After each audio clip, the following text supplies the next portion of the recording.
Hello प्यारे students, तो कैसे हो आप लोग। आशा करता हूँ आप सभी हष्ट पुष्ट और स्वस्थ होंगे। साथ ही आप लोगों की स्टडी बड़ी शानदार तरीके से चल रही होगी, बड़ी मजे में चल रही होगी। आज की इस वीडियो में हम अपनी बुक हॉर्नबिल की पोएम्स का अध्ययन करने वाले हैं। और बात करें अपनी पोएम्स के बारे में, तो आपकी एग्जाम में आने का जो तरीका है, जो पैटर्न है, वो बदल चुका है।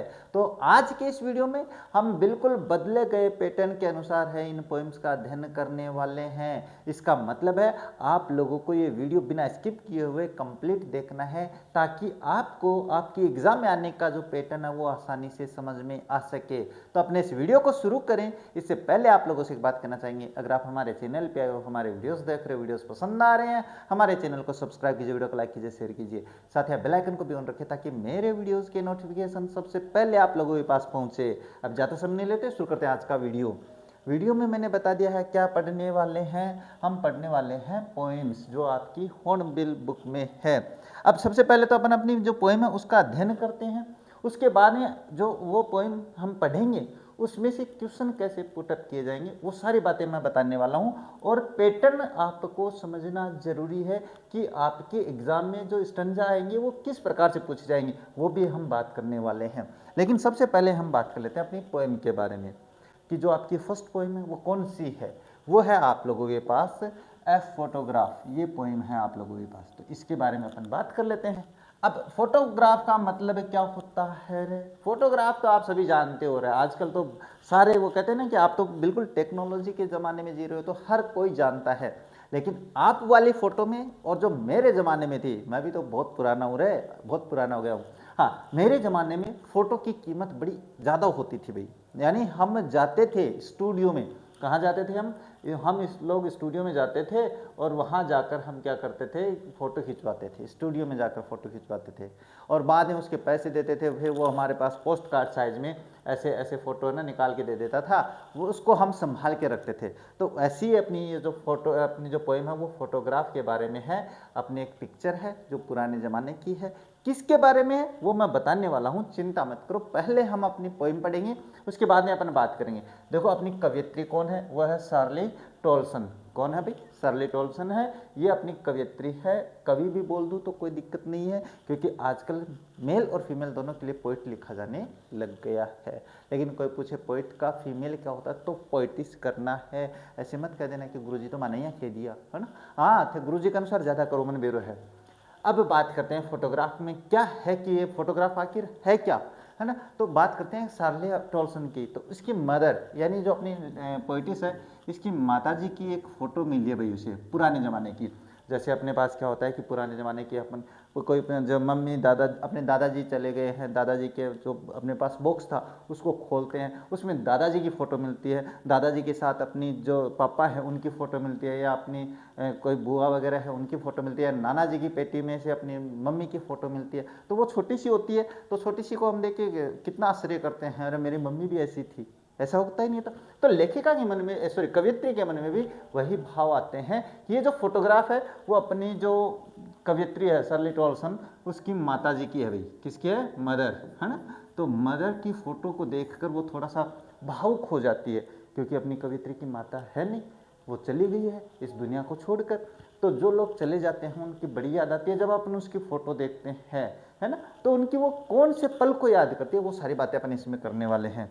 तो ये थोड़ी सी ना आपको ध्यान में संभल के सुनना है। इसके बाद में देखो बात करते हैं अपने, अगर बात करें इसके बारे में, तो अपना पहला स्टैंजा क्या है देखो, है ना। ये मैं समझाऊंगा, चिंता मत करो, हर चीज़ समझाने वाला हूँ। बस एक बार तो आप पहले स्टैंजा समझो अपने पास।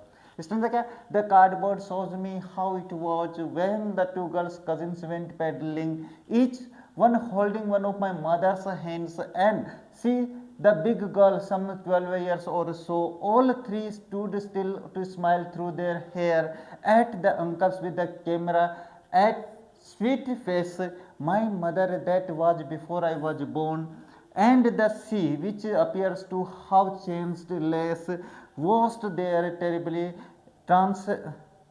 Transient feet. यानी कहने का मतलब है थोड़ा सा अपने पास स्टंजा बड़ा है, कोई दिक्कत नहीं है। पहले अपन स्टंजा पूरे पढ़ लिए हैं, अब देखो बात करते हैं क्या है इसका सारांश। इसका सारांश है द कार्डबोर्ड।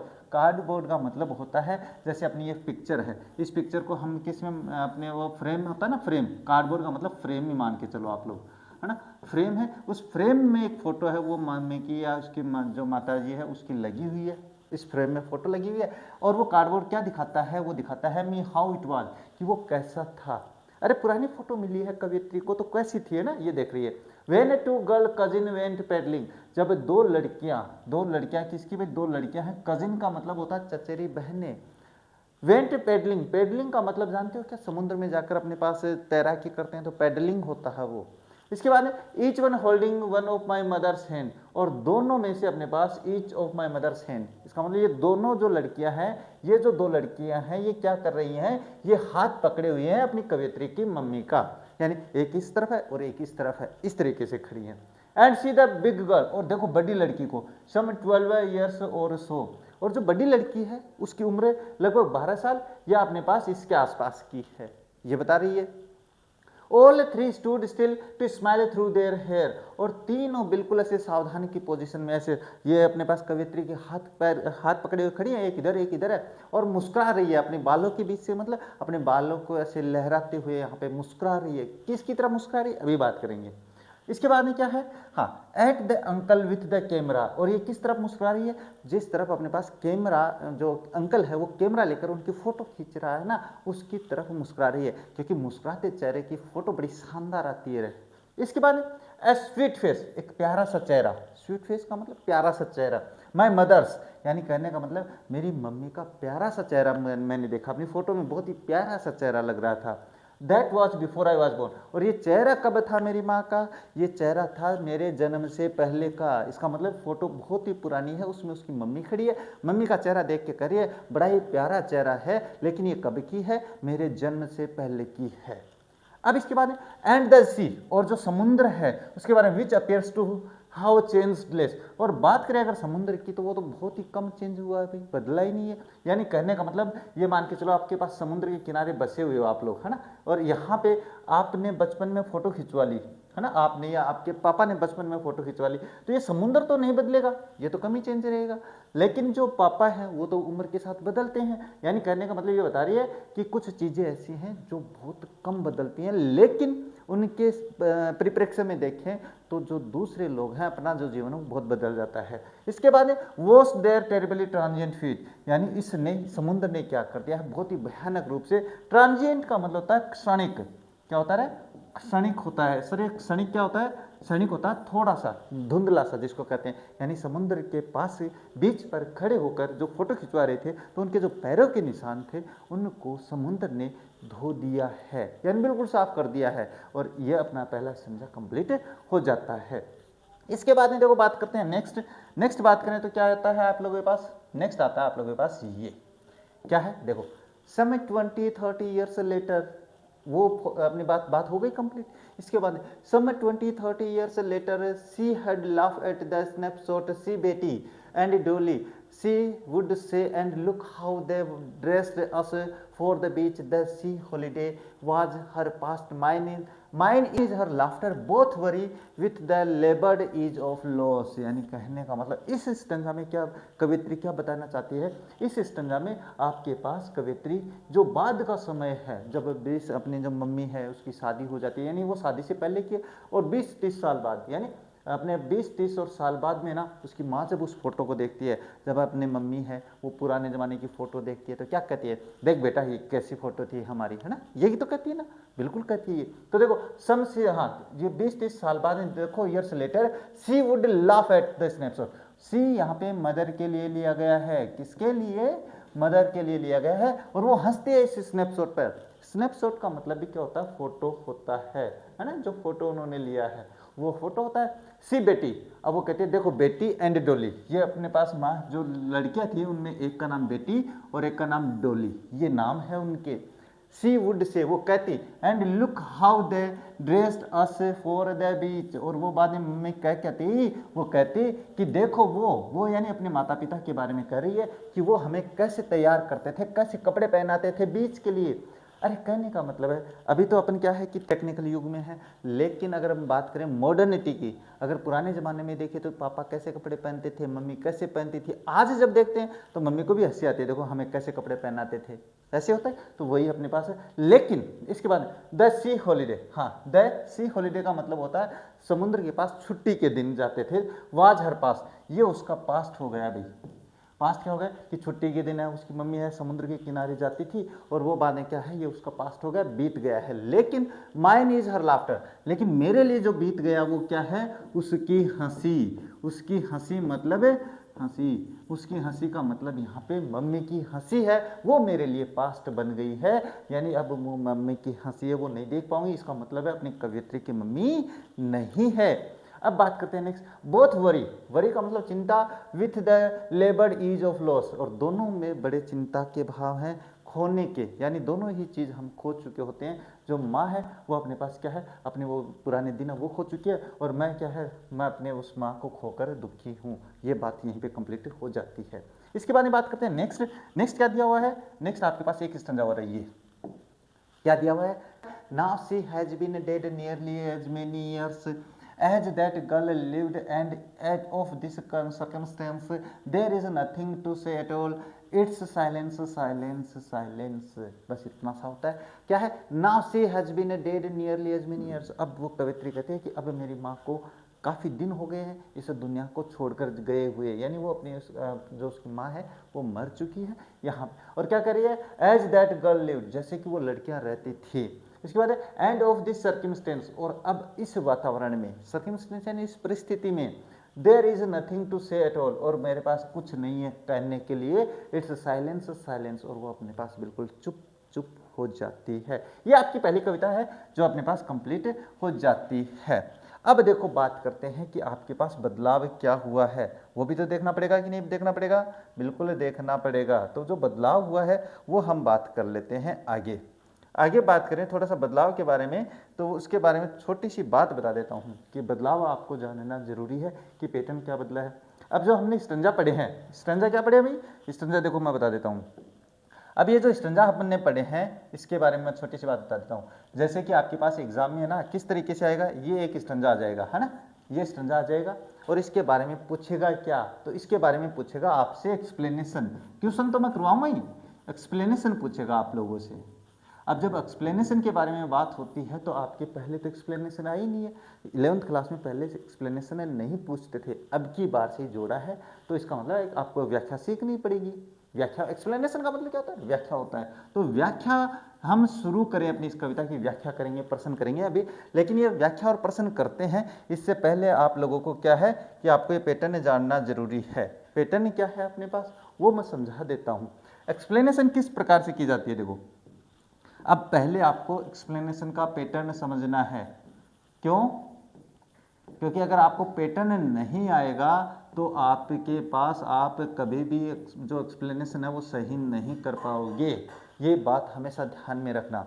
तो सर फिर माने समझा दो, बिल्कुल आप लोगों को समझाऊंगा रहे, ऐसे समझाऊंगा कि आप जिंदगी में एक्सप्लेनेशन कभी नहीं भूलोगे रहे। कैसे, क्योंकि आपकी जब आप सीनियर में होने वाले हो तो सीनियर में तो एक्सप्लेनेशन आती है, तो वहां पर भी नहीं भूलने वाले हो।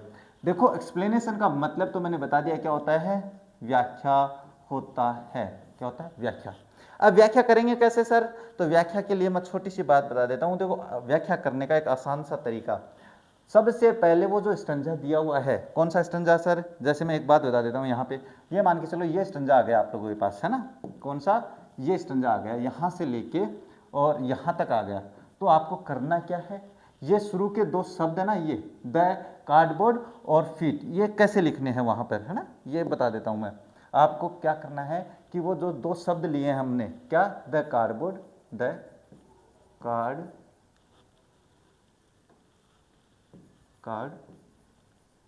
बोर्ड, और ये पहले दो शब्द ले लिए, और अब इसके बाद में अंतिम दो शब्द हैं फीट, अगर एक ले रहे हो तो भी कोई दिक्कत नहीं है और दो ले रहे हो तो भी कोई दिक्कत नहीं। आपको उस स्टंजा के पहले दो शब्द लिखने हैं, डेस करते हुए लास्ट में जाना, उस लाइन के उस पंक्ति के अंत में जाते हुए अंतिम दो शब्द, या एक शब्द बड़ा है तो वो एक लिख दो, नहीं दो लिख दो। इसके बाद में आपको क्या लिखना होता है, इसके बाद में हमेशा आपको रेफरेंस लिखनी होती है। क्या लिखनी होती है, रेफरेंस लिखनी होती है। सर रेफरेंस में क्या लिखा जाता है, एक्सप्लेनेशन के बाद ध्यान में रखना रेफरेंस का मतलब क्या होता है, पहले मैं इसका हिंदी में अर्थ बता देता हूँ। इसको कहते हैं संदर्भ। क्या कहते हैं इसको, इसको कहते हैं संदर्भ। सर संदर्भ में क्या लिखेंगे? तो संदर्भ में देखो मैं एक बढ़िया सी लाइन बता देता हूँ, वो लाइन आपको प्रत्येक स्टैंजा की एक्सप्लेनेशन में लिख देनी है, चाहे कविता कोई भी हो, चाहे पोएम कोई भी हो, इसके बाद वाली हो, लेकिन इसमें चेंज कहाँ पे करना वो मैं समझाऊंगा ना। मेरी बात ध्यान से सुनोगे तो समझ में आने वाला है। अब जैसे आपने रेफरेंस लिख लिया इसके नीचे और एक इसको अंडरलाइन कर दिया, और इससे नीचे वाली लाइन में यहाँ से लिखना शुरू करना आप लोगों को। क्या लिखोगे? देखो रेफरेंस में अपन लिखते क्या है, हम लिखते हैं कविता का नाम, और ये किसके द्वारा लिखी गई है? कवि का नाम, ये दोनों चीजें लिखते हैं। ये तो लिखनी है, यानी कहने का मतलब आपको प्रत्येक कविता का नाम याद होना जरूरी है और उसके कवि का नाम याद होना जरूरी है। ये लिखेंगे कैसे? तो देखो इसको लिखने का तरीका मैं बता देता हूँ। ये जो लिखा जाता है वो इस तरीके से लिखा जाता है, दीज लाइन्स का मतलब यहाँ पे स्टंजा से लिया गया है, दीज लाइन्स, यानी अगर आप दिस स्टंजा करोगे तो भी कोई बात नहीं है। These lines have been taken from the, अब यहां से नहीं शुरू करना, यहां से करना है, पोइम फ्रॉम द पोइम। अब यहां से बात करें तो यहां तक तो आपको सेम लिखना चाहिए, किसी भी कविता की कोई भी स्टंजा का आपके पास एक्सप्लेनेशन करनी पड़ जाए तो यहां पे पोइम लिखोगे। पोइम क्या है आपके पास? ए फोटोग्राफ, ये हमने लिख दिया। अब बात करें ये फोटो, इतना लिख देंगे, इसके बाद इट वॉज, तो क्या हो जाएगा? इट वॉज कंपोज्ड बाय, अब आप क्या है ये बाय करोगे भाई, है ना, कंपोज्ड बाय। अब इसके बाद में आपको कवि का नाम लिखना है। क्या नाम है? शर्ली टोल्सन, यही तो है नाम अपने पास पोएटिस का, बिल्कुल यही है सर, तो टोल्सन, ये लिख दिया। अब आपको इस कवि की थोड़ी सी तारीफ भी कर देनी है, तो क्या हो जाएगा? ये कवियत्री है तो हम सी लिख देंगे, सी वॉज, और सी इज अगर वो है भी तो, सी वॉज ए वेरी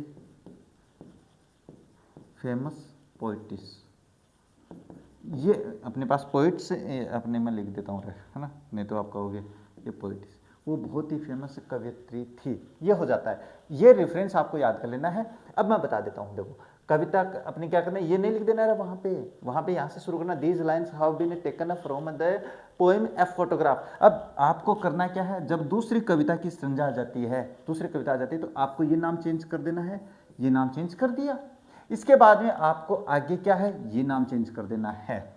इसके अलावा आपको केवल यहाँ पे सी और ही का प्रयोग करना है और बाकी कुछ नहीं करना है। तो मेरे हिसाब से रेफरेंस आपको समझ में आ गया होगा। अब इसके बाद में लिखते हैं अपन क्या, रेफरेंस के बाद में आपको लिखना होता है कॉन्टेक्स्ट। क्या लिखोगे? कॉन्टेक्स्ट लिखोगे, है ना, ये लिख दिया। सर कॉन्टेक्स्ट क्या होता है? तो कॉन्टेक्स्ट का मतलब होता है प्रसंग। अब प्रसंग में क्या लिखते हैं, देखो मैं बता देता हूँ। प्रसंग में एक बात याद रखना कि इस कविता में वो जो पोइम है जिसमें से ये स्टैंजा लिया गया है, उस कविता में, उस पोइम में बात क्या हो रही है, तो थोड़ी सी डिटेल अपन उस कविता की, उस पोइम की लिखते हैं कि इसमें इस बारे में बात होती है। जैसे इस कविता में अपने कवित्री एक फोटोग्राफ की बात करते हैं जो कि उसकी माताजी की है, वो अपन लिखेंगे, मैंने तैयार कर रखी है, चिंता मत करो। और ये मान के चलो आपका प्रसंग है, यहाँ से शुरू किया और आपके पास प्रसंग यहाँ तक चल गया भाई, है ना, ये आपका प्रसंग यहाँ पे कंप्लीट हो जाता है, ये कंप्लीट हो गया। तो फिर इसके नीचे क्या लिखेंगे सर? तो इसके नीचे आपको क्या करना है, इसके नीचे लिखोगे आप एक्सप्लेनेशन। क्या लिखोगे? एक्सप्लेनेशन। ये एक्सप्लेनेशन हो गई। एक्सप्लेनेशन का मतलब क्या होता है? व्याख्या। क्या होता है भाई? व्याख्या होता है। सर व्याख्या में क्या लिखते हैं? व्याख्या में आपको जो स्टंजा दिया गया है उसका भावार्थ लिखना होता है अंग्रेजी में, हिंदी में नहीं रहा है, अंग्रेजी में लिखना होता है कि इस स्टंजा में क्या क्या कह रही है या कवित्री या कवि क्या कहना चाहता है। अब ये मान के चलो आपको यहाँ से लिखना शुरू करना है और ये आपके पास यहाँ तक लिखते लिखते ये लास्ट तक मान के चलो यहाँ तक लिख लिया आप लोगों ने। ये हो गया आपका एक्सप्लेनेशन, आपने 4 पंक्तियों में पूरी कर दी। इसके नीचे क्या लिखेंगे? इसके नीचे लिखेंगे क्रिटिकल नोट। क्या लिखेंगे रे? क्रिटिकल नोट लिखेंगे। इसमें क्या लिखते हैं? इसमें आपको पॉइंट नंबर 1 और पॉइंट नंबर 2 यहाँ लिखना है।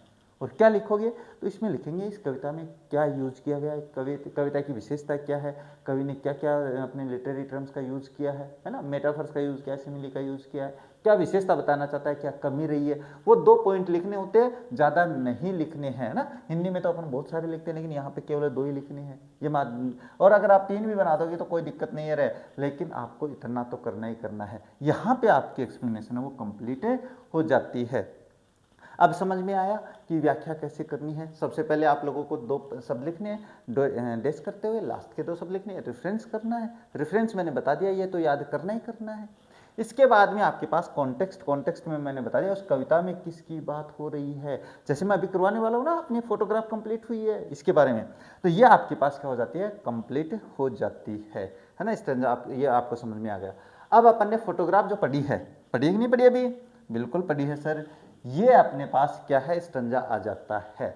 अब इसमें क्या है, 4-4 पंक्तियों का स्टंजा बनाया मैंने, जिससे आपके पास बड़ी ना हो जाए व्याख्या, क्योंकि बड़ी व्याख्या हो जाएगी तो समस्या हो जाएगी। आप तो कहोगे सर ये तो हो ही नहीं पा रहा है। तो देखो पहला स्टंजा क्या है, मैंने जो समझाया वही है। The cardboard shows me how it was when the 2 girl cousins went peddling, each one holding one of my mother's hand and see the big girl some 12 years or so। ये पंक्ति अपने पास एक स्टंजा है भाई, क्या है ये stanza दिया हुआ है, इसकी अपन व्याख्या करते हैं। तो देखो मैंने बताया था ना रेफरेंस लिखेंगे, तो सबसे पहले मैंने बता दिया है, थोड़ा सा ध्यान से समझना। ये रेफरेंस ये 12वीं क्लास में बहुत काम आना रहा है, अभी तो नहीं समझोगे आप, 12वीं में याद करते करते थक जाओगे। तो रेफरेंस लिखिए मैंने, रेफरेंस के नीचे वाली लाइन से यहाँ से शुरू किया। आपको यहाँ से भी शुरू कर सकते हो, लेकिन रेफरेंस के नीचे से शुरू करना है, और मोस्टली इसके यहाँ से शुरू करना होता है। ठीक है, ये हो जाता है। अब देखो रेफरेंस में मैंने वही बताया, क्या these lines have been taken from the poem a photograph, it was composed by Charlie Toulson. अब इसके आगे मैंने वो लाइन तो नहीं लिखी, सी वॉज या ही वॉज, है ना, she was a very famous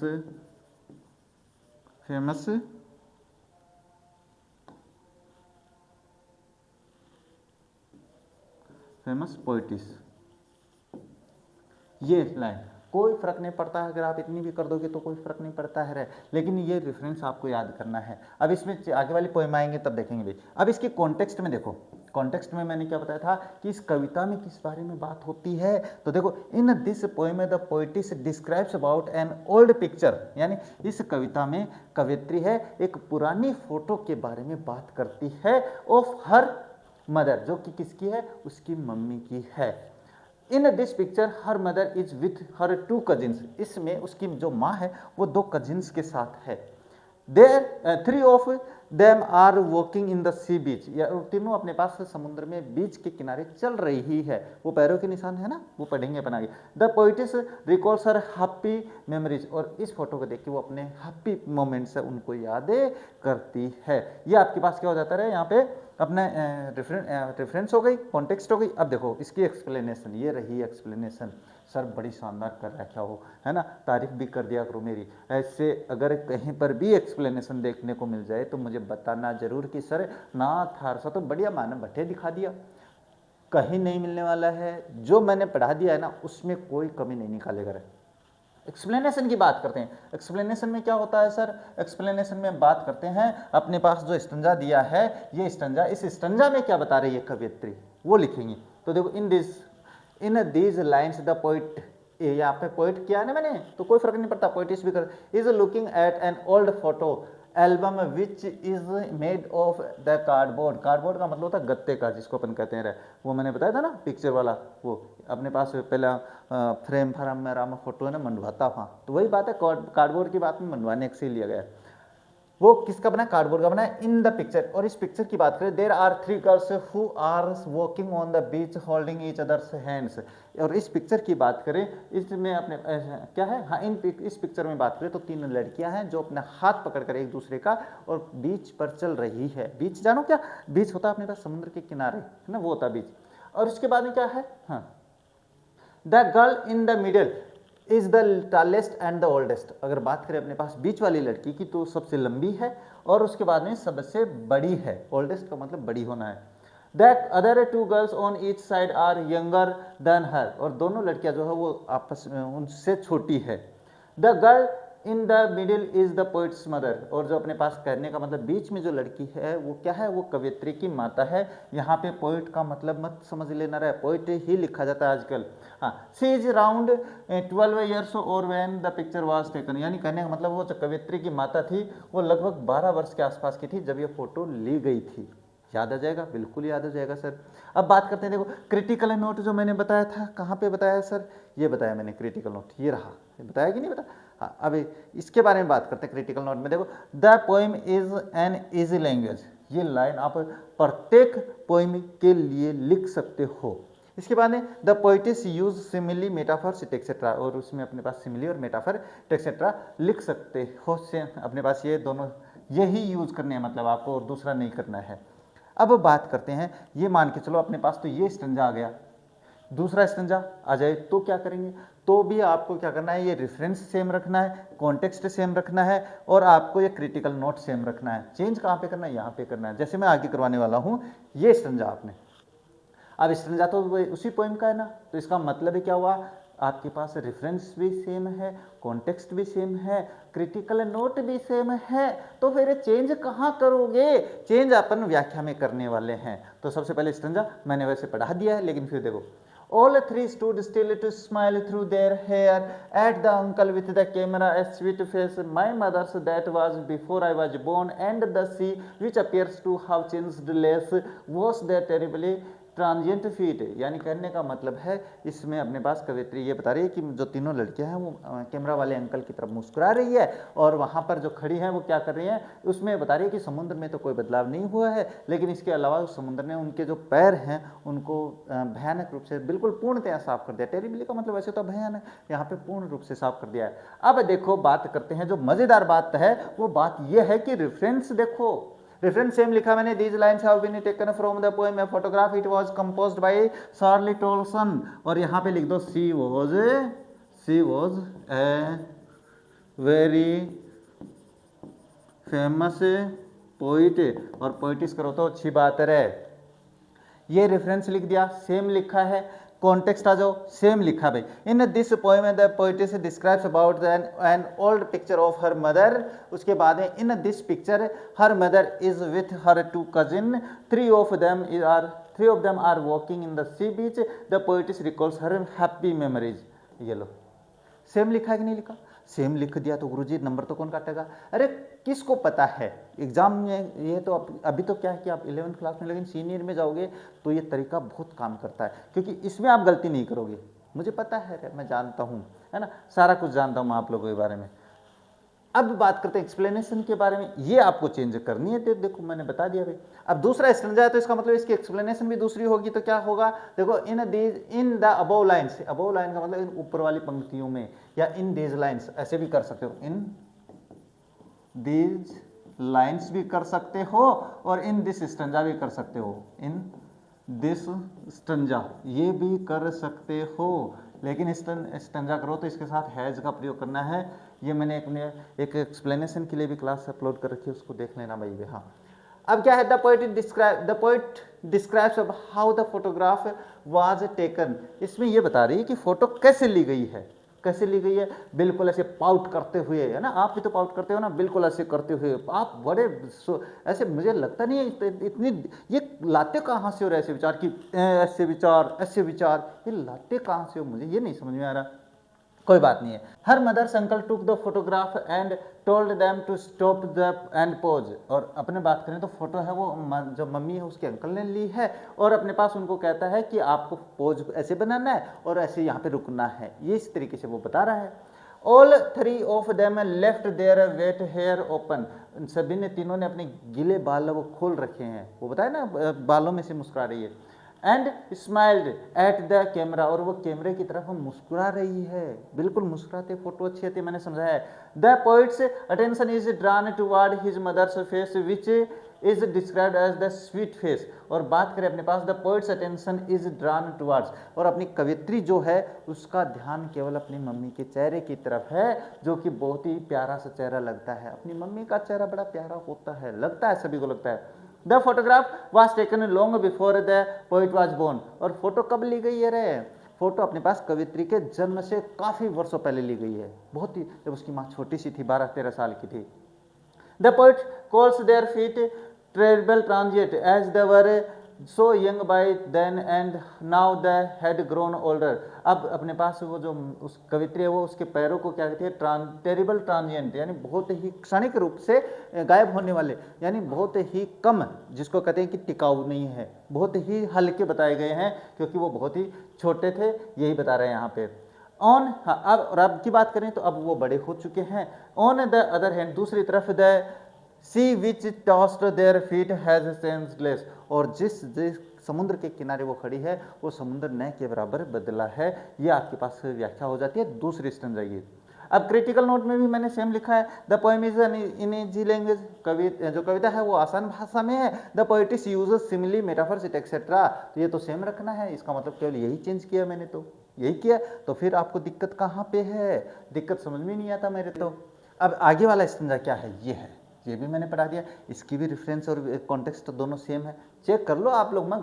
अरे मैं पढ़ा रहा हूँ ना तो बिल्कुल ऐसे सोच समझ के पढ़ा रहा हूँ, आप तो देखते नहीं हो, तो गलती है। Some 20-30 years later she would laugh at snapshot, she Betty and Dolly, she would say and look how they dressed us from for the beach, the sea holiday was her past, mine is her laughter wry with the labour ease of loss. अब बात करते हैं इसके बारे में, देखो इसमें क्या है, रेफरेंस है, मैंने समझा दिया, मैं नहीं अब दोबारा नहीं समझाऊंगा, यहाँ पे वो लाइन लिख सकते हो जो मैंने यहाँ पे पीछे लिखवाई है, कॉन्टेक्स्ट है वो यही है, तो दोनों आपको रटने हैं इस कविता के लिए, ध्यान से सुन लेना मेरी बात। अब अगर आपके पास इस कविता में कोई भी स्टैंजा आ जाता है तो ये तो दोनों सेम लिखने हैं, तो ये तो करने हैं।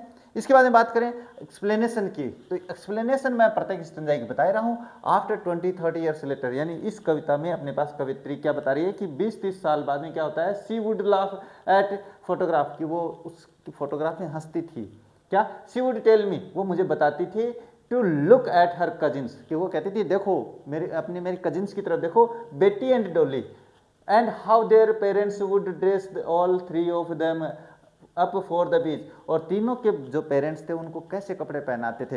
अरे कहने का मतलब एक तो आप बचपन में कपड़े पहनते थे, छोटे से थे ना, जब आप बिना कपड़ों के भी फिरते थे, अब बड़े हो के आप अपने वो फोटो देखोगे जिसमें बिना कपड़ों के फिरते थे तो कैसा लगेगा, हंसोगे कि नहीं हंसोगे, तो मम्मी भी हंस रही है कि देखो हमें वो कैसे कपड़े पहनाते थे। इसके बारे में बात करें, the would how plan to take a photograph beforehand, यानी कहने का मतलब है कि वो अपने पास क्या करते थे, प्लान बनाते थे, योजना बनाते थे, photograph beforehand. The poet recalls the sea, नहीं यहाँ से अलग से लाइन है भाई, और वो हमें तैयार करते थे, योजना बनाते थे कि इनकी फोटो ऐसे खींचेंगे भाई समुद्र के किनारे। The poet recalls the sea holiday was her mother's favourite moment from the past, और बात करें उसकी कवित्री, तो कवित्री ये याद करती है कि उसकी माँ का जो अपने पास बढ़िया फेवरेट प्रिय जो क्षण होता था वो होता था क्या, कि वो छुट्टी के दिन समुद्र के किनारे जाया करती थी, ये उसकी मम्मी का बढ़िया मोमेंट था, क्षण था। इसके बाद while the poet's favourite moment from the past was her mother's laughter, लेकिन कवित्री की बात करें तो उसका बढ़िया जो फेवरेट क्षण के जाने फेवरेट यानी प्रिय मोमेंट यानी क्षण जो था वो था उसकी मम्मी की हंसी, यानी ये दोनों ही पास्ट हो गए भाई, मम्मी के भी पास्ट बीत गया, कवित्री के लिए भी पास्ट हो गया क्योंकि कवित्री की माँ नहीं है। हाँ, they tried their best to adjust to what they lost, और दोनों ने बहुत ही एडजस्ट किया है कि हम दोनों ने क्या खोया है, इसके लिए वो समायोजित हो जाते हैं। क्रिटिकल नोट भी सेम है तो मैं नहीं बताऊंगा, इसके बारे में भी आपको ही कर लेना है। अब ये एक्सप्लेनेशन आप लोगों को करनी है। अब बात करते हैं, देखो ये लास्ट स्टेंजा आ जाता है। अब देखो, now she has been dead nearly as many years as that girl lived and of this circumstance there is nothing to say at all, it's silence silence silence. अपने पास यहाँ पे बात करें कवित्री क्या कहना चाहती है, तो देखो रेफरेंस मैं नहीं बताऊंगा, रेफरेंस आप लोगों को ही करनी है। इसके अलावा बात करें कॉन्टेक्स्ट की, तो कॉन्टेक्स्ट भी आप लोगों को ही करना है। अब मैं एक्सप्लेनेशन बताऊंगा भाई, हाँ गुरुजी एक्सप्लेनेशन के लिए तो थे हो ही, अरे मैं तैयार हूँ, सब के लिए तैयार हूँ, आप चिंता मत करो। आप कहोगे ना, कहोगे तो ही मैं आगे वाले जो सारांश बार बार बताऊंगा। रहे आप कमेंट भी नहीं करते हो, कुछ नहीं करते हो, तो मुझे भी लगता है बच्चे है ना बड़े नकटे हो रखे हैं मेरे, है ना, कमेंट ही नहीं करते, बताओ। हाँ, अब देखो एक्सप्लेनेशन की बात करते हैं। इन द अबव लाइन्स, यानी कहने हो तो ऊपर वाली पंक्तियों में, the poet says that her mother died 12 years ago, 12 years नहीं भाई, मैनी ईयर्स एगो बता रही है यहाँ पे, है ना, मैनी ईयर्स एगो। ये इन पंक्तियों में कवित्री कहती है कि उसकी माँ कई वर्षों पहले मर गई है, मतलब दुनिया को छोड़ के चली गई है। The same age her mother was in the photograph, और बिल्कुल सेम वैसे ही अपने पास उस फोटोग्राफ में बिल्कुल वैसे ही दिखाई देती है। Whenever the poet thinks of her mother's death, और जब कभी कवित्री उसकी अपनी मम्मी की मृत्यु के बारे में सोचती है, she can not explain what effect she has of her mother's death, तो वो ये नहीं बता सकते कि उसकी मम्मी के मरने से उस पर क्या प्रभाव पड़ा है, ये बता ही नहीं पा रही है वो। इसके बाद में death has silenced her mother which has also left her speechless, और डेथ ने उसकी माँ को बिल्कुल चुप कर दिया है, और इससे वो अपनी जो कवियत्री है वो बिल्कुल स्पीचलेस हो जाती है, बिल्कुल शांत हो जाती है। ये अपने पास अंतिम पंक्तियाँ थी, ये क्रिटिकल नोट है, ये आप लोग कर लोगे, मुझे पता है, इतने तो होशियार हो तुम लोग। अब बात करते हैं इस पोइट के, जो अपनी पोइम है उसके क्वेश्चंस के। क्वेश्चंस भी इंपॉर्टेंट है, ये तो 100% एग्जाम में आएगा रहा, इसके बारे में बात अभी करूंगा रहा, चिंता मत करो ना।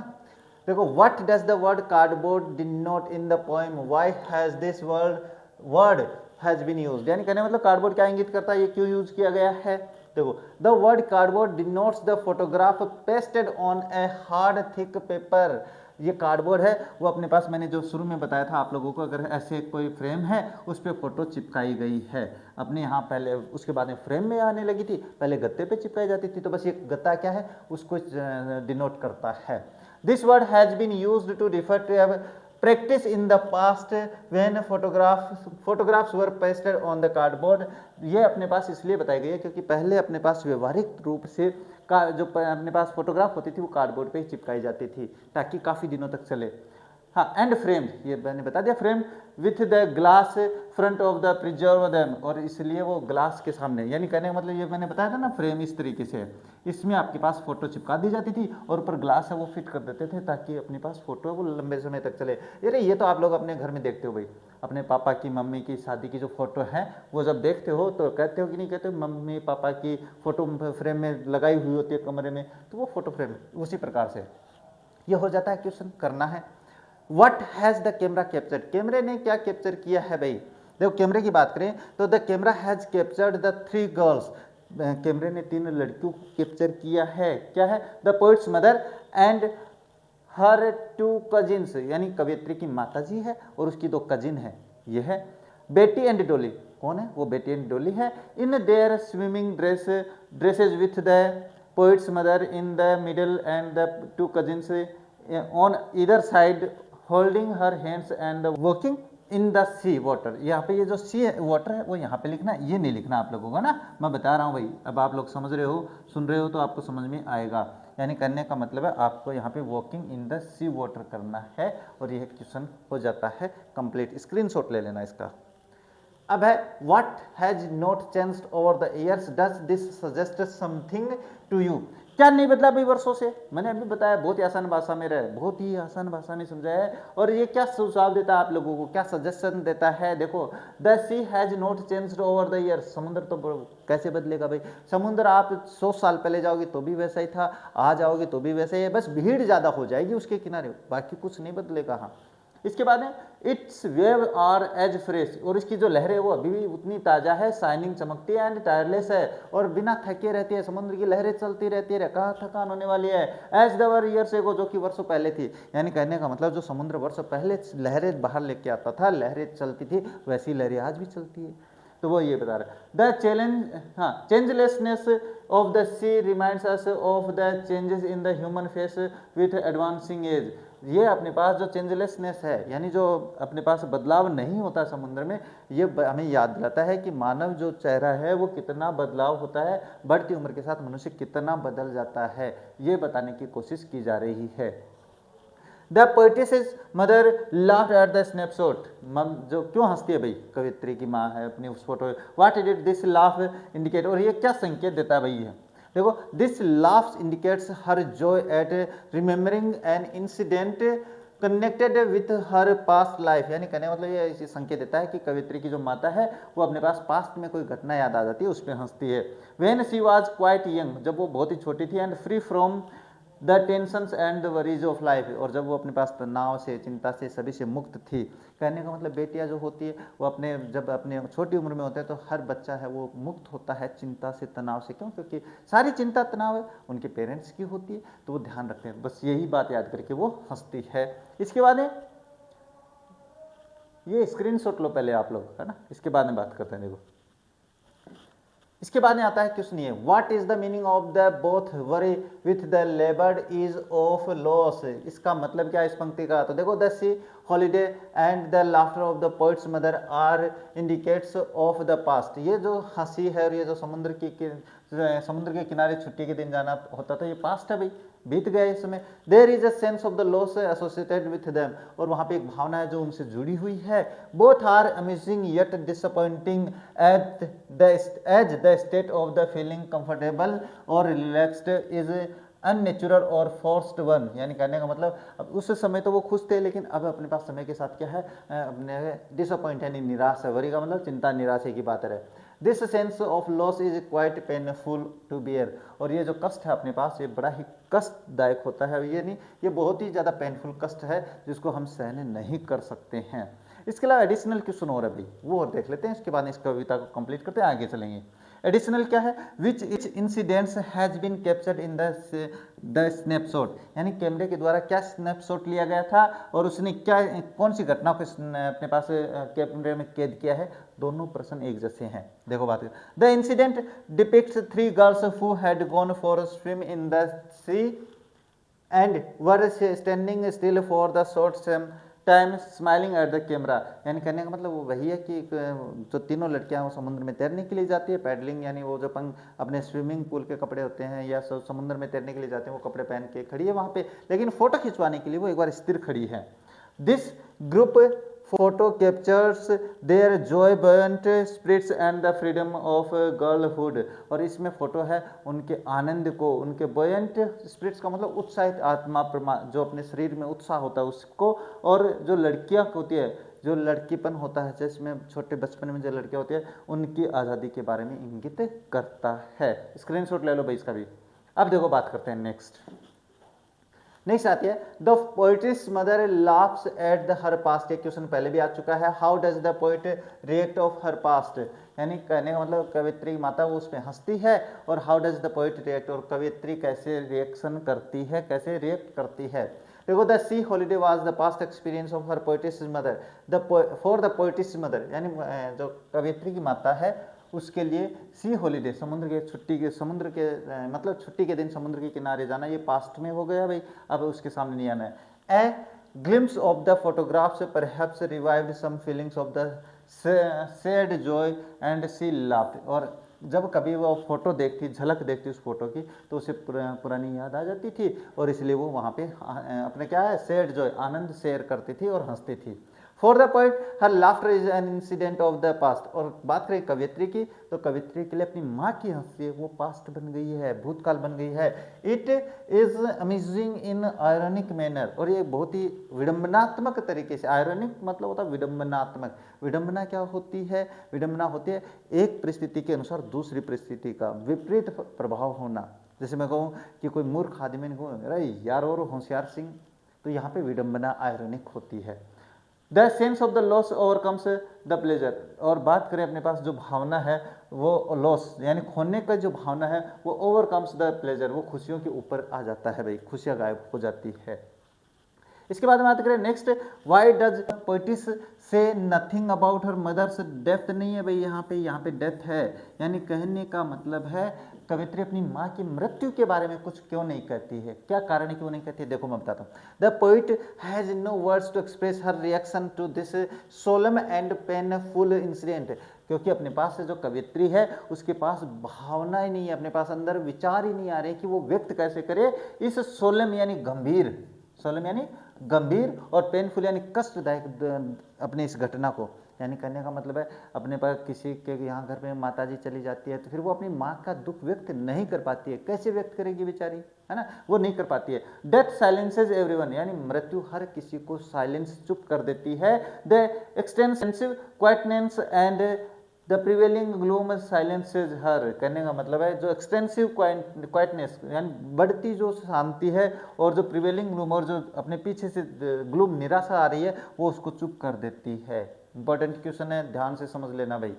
अब मेरे हिसाब से कविता है वो यहाँ पे कंप्लीट हो जाती है। क्या हो गई भाई, ये आपकी यहाँ पे कविता कंप्लीट हो गई है और मैंने इसके क्वेश्चंस भी करवा दिए, इसके एक्सप्लेनेशन भी करवा दिया। इसका मतलब क्या है आपको बड़ी ध्यान से समझने हैं। जो पैटर्न मैंने समझाया है, एक्सप्लेनेशन मैंने प्रत्येक स्तंजाई करवा दिया है। आगे वाली जो पोएम है वो ये आती है भाई,